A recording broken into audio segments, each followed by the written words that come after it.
L'Éternel dit à Abraham de prendre 3 animaux et 2 oiseaux, de les tuer et d'en faire 2 parts. Genèse 15, 9, 10. Puis il fit passer une flamme entre ces morceaux.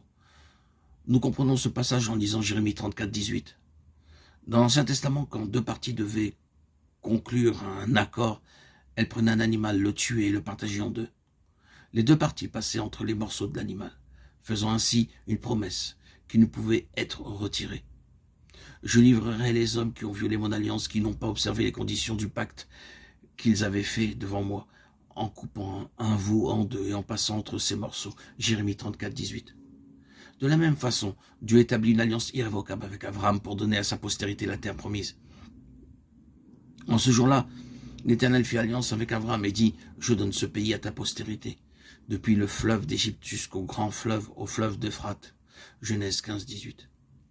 Dieu déclara d'emblée à Abraham comment sa postérité en tant que nation séjournerait pendant 400 ans en Égypte pour retourner ensuite à la 4e génération dans la terre promise.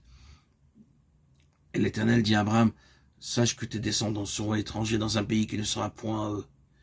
Ils y seront asservis, et on les opprimera pendant 400 ans. Mais je jugerai la nation à laquelle ils seront asservis, et ils sortiront ensuite avec de grandes richesses. » Genèse 15, 13 et 14.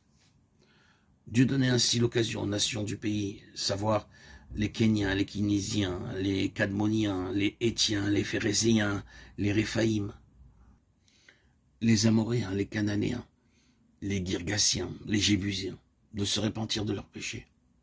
Pendant 400 ans, Lévitique 18 nous donne un compte-rendu des souillures du pays. Dieu a attendu pendant 400 ans pour que ces nations se repentent. Mais comme elles ne se repentaient pas, il fut contraint de les juger. Dieu ordonna aux enfants d'Israël de détruire complètement toutes les villes et leurs habitations.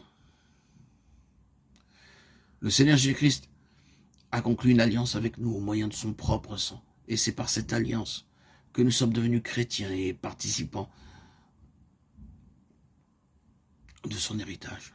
Par ailleurs, nous serons chargés par lui de juger le monde, et même les anges. Ne savez-vous pas que les saints jugeront le monde? Et si c'est par vous que le monde est jugé, êtes-vous indigne de rendre les moindres jugements? Ne savez-vous pas que nous jugerons les anges, et nous ne jugerons pas à plus forte raison les choses de cette vie? 1 Corinthiens 6, 2, 3. Pour bénéficier d'un tel privilège, nous devons avoir une foi forte et active. Une foi qui est raison de tous les doutes et qui nous rende capables d'obéir à Dieu quand il s'adresse à nous. Il nous faut donc ce cœur ouvert, disponible, ces oreilles à l'écoute, ces oreilles spirituelles pour entendre la parole, entendre Dieu nous parler.